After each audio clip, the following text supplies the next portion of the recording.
This is Bob Capetta from the College of the Florida Keys, and this lesson is on applications of rational equations. Our first question, a machine can fill 8,000 sandbags in 5 hours. An older machine can fill 8,000 sandbags in 8 hours. If both machines are operating simultaneously, how long would it take to fill an order of 8,000 sandbags? So we have to think about how we're going to put these rates together. So we have a newer machine that completes the job in 5 hours. So I'm going to say that's one complete job in 5 hours. Yes, we could think of sandbags per hour, but I'm going to prefer to think of jobs per hour. That's going to be our standard approach. So we'll call that one job in 5 hours, or 1/5 of a job per hour. So 1/5 of a complete job per hour is done by that new machine. Now the older machine does the complete job in 8 hours. Again, one job in 8 hours, or 1/8 of a job per hour. So the new machine did 1/5 of the entire job per hour. The old machine did 1/8 of the entire job per hour. So these are the things that we have. So working simultaneously, we'd have 1/5 of a job per hour plus 1/8 of a job per hour, which is a total of 13/40ths of a job per hour. That's what would be working simultaneously. But we need to think about how we can put this together. In other words, how long will it take us to complete the entire job? What equals one job? So many jobs per hour, 13/40ths of a job per hour, times how many hours equals one job. That's going to be our notion. So you see that 13/40ths of a job per hour working simultaneously times T hours, T total hours, to equal one completed job. That's what we have to solve. So we can do that. That becomes 13/40ths times T equals 1. Multiply both sides by the reciprocal, which is 40/13ths. Multiply the left by 40/13ths. Multiply the right by 40/13ths.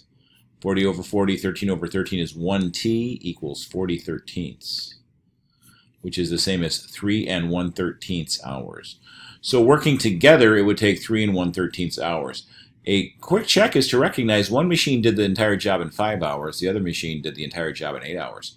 So working together, whatever you get had better be less than 5 hours, because working alone, the new machine could have done that in 5 hours. Let's take a look at another question. 2 painters can complete a small job in 12 hours. So that's working together. So working together, the 2 painters can complete a small job in 12 hours. The apprentice painter would take 10 more hours than the experienced painter to complete the job by himself. So how long would it take the experienced painter to complete the job? So we need to identify what our variables are and what we're looking for.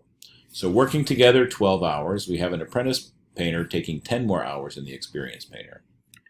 So I let X be the number of hours it would take the experienced painter. The experienced painter completes one job in X hours,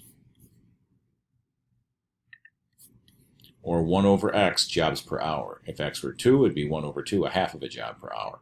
We don't know what X is, so it takes him X hours to complete the job, one job in X hours, 1 over X jobs per hour. Now the apprentice takes 10 more hours, so he does X plus 10 hours to complete the entire job. So if that's the case, he does one job in X plus 10 hours, or one X plus 10th job per hour. So we have the experienced painter 1 over X jobs per hour. We have the apprentice painter 1 over X plus 10 jobs per hour. Working together, they do one job in 12 hours. So we need to figure out a way to put all these together. Experienced, apprentice, working together. So our equation will be 1 over X plus 1 over X plus 10 equals 1 over 12. So we need to solve this rational equation.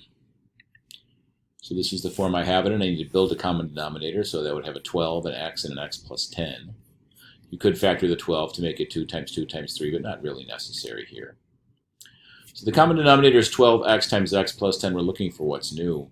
X was there before, so 12 and x plus 10 are new. They've got to go upstairs with the 1. X plus 10 was there before, so 12 and x have to go upstairs with the 1. 12 was there before, so x and x plus 10 have to go upstairs with the 1. So you'll notice my scheme, anything that is new, I drew a box around. So again, the x was there before, I drew a box around the 12. That's new on the bottom, I've got to put it on top to keep an equivalent fraction. The x plus 10 is new, I drew a box around it on the bottom, I've got to put it on the top to x plus 10. So you'll notice if you divide this out, I would be left with 1 over x, an equivalent fraction. It's a nice visual way to see that we have equivalent fractions. Here we had 1 over x plus 10 was there before, 12 and x are new, they're both boxed, they're in the bottom and in the top. And if they would divide out, again, you have your equivalent fraction of 1 over x plus 10. 1/12, x and x plus 10 are new, they're both boxed, they both are upstairs. If you would divide it out, you'd get 1 over 12. Now it is time to distribute on the top. 1 times 12 times x plus 10 would be 12x plus 120. 1 times 12x would be 12x, and 1x times x plus 10 would be x squared plus 10x. So now we have common denominators. That is often our goal with these rational equations. So this fraction plus this fraction equals this fraction. And in that instance, we could think of this as one fraction, 12x plus 120 plus 12x, all over that equals x squared plus 10x, all over that.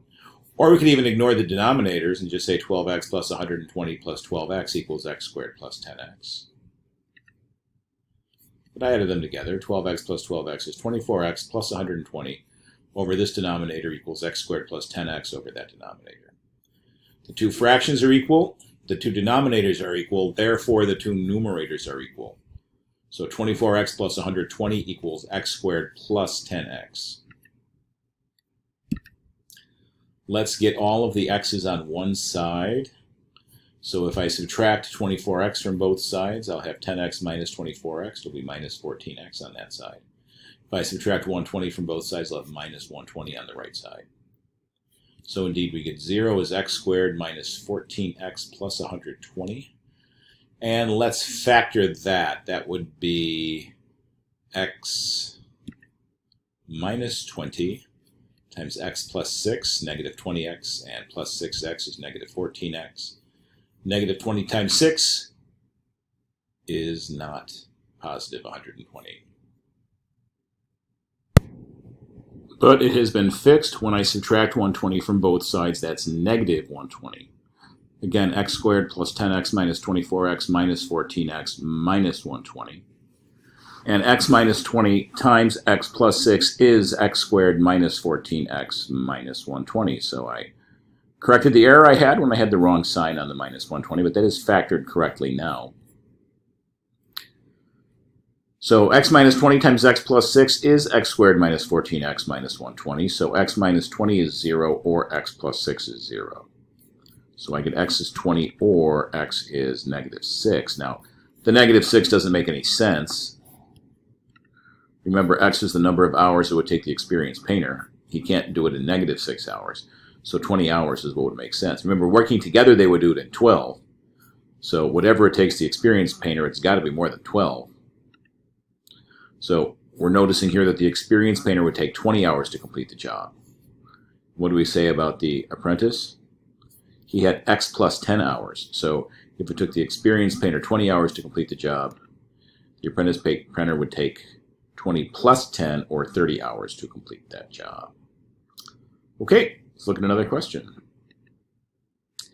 It takes a graduate student 80 minutes to grade 6 homework sets. If she has 74 sets to grade, how long should it take her? 80 minutes, more than an hour, to grade 6 homework sets. So it's going to take her quite a few hours to complete this entire process. So we're actually going to look at the number of minutes required to grade the 74 homework sets. That's the variable we're looking for. You want to solve for the number of minutes she will need to grade all 74. So right now, we grade 6 homework sets in 80 minutes. So I like to put the minutes in the denominator because we think of it as 6 homework sets per 80 minutes, or which is a rate, and the rate usually has time downstairs. So we want 74 homework sets in how many minutes? In x minutes. So what we have now is a proportion, two fractions equaling each other. with one of the variables missing is normally considered a proportion. So we're going to go ahead and solve that. 6 over 80 equals 74 over x. But notice the numerators are both homework sets. Notice the denominators are both minutes. That's going to be important to keep in mind. So we have 6 over 80 equals 74 over x. And our process is still the same. We want to build a common denominator. 6 over 80 equals 74 over x. So what's new here? X. X has got to go upstairs with the 6. What's new here? 80 is new here. 80's got to go upstairs with the 74. So you see my usual process, drawing a box around the new thing and putting it upstairs. If that divides out, it's still 6/80ths. It's still an equivalent fraction. The 80 is new. If I divide out the 80s, I still have a 74 over x. It's still an equivalent fraction. So we have 6x over 80x, 74 times 80, whatever that is, over 80x. And it looks like it's 5,920 over 80x. So this fraction equals this fraction. 6x over 80x equals 5,920 over 80x. So of course 6x equals 5,920. Dividing both sides by 6, we get 5,920 over 6, which we could reduce as a fraction. But since this is a word problem, we want to figure out how many minutes it is. It certainly would make sense for us to convert that to a mixed number of sorts. So 986.7 minutes approximately is how long it would take her to do that. Now 10 hours is 600 minutes. So 900 minutes is 15 hours. So you can see quite a bit of time to grade all those homework sets. So it will take the graduate student approximately 986.7 minutes to grade the 74 homework sets, assuming that she stays at that same rate. All right, next question. Coffee beans from 14 trees are required to produce 7.7 kilograms of coffee. Apparently that's about how much coffee per person people drink in this country. The beans from how many trees are required to produce 638 kilograms of coffee? So 14 trees for 7.7 kilograms. How many trees do we need for 638 kilograms? We're going to do this with a proportion again. What are we looking for? Let x be the number of trees required to produce 638 kilograms of coffee. I like to express a clear definition of the variable of interest. And then what do we know? 14 trees yields 7.7 kilograms of coffee. So x trees yields 638 kilograms of coffee. So we have established a proportion. One fraction equals another fraction with one missing factor. So 14 over 7.7 will equal x over 38. Notice trees on top, kilograms coffee on the bottom. We're going to set these two fractions equal to each other. 14 over 7.7 equals x over 638. The common denominator would be 7.7 times 638. What's new here? 638 goes on top with the 14. What's new here? 7.7 goes on top with the x.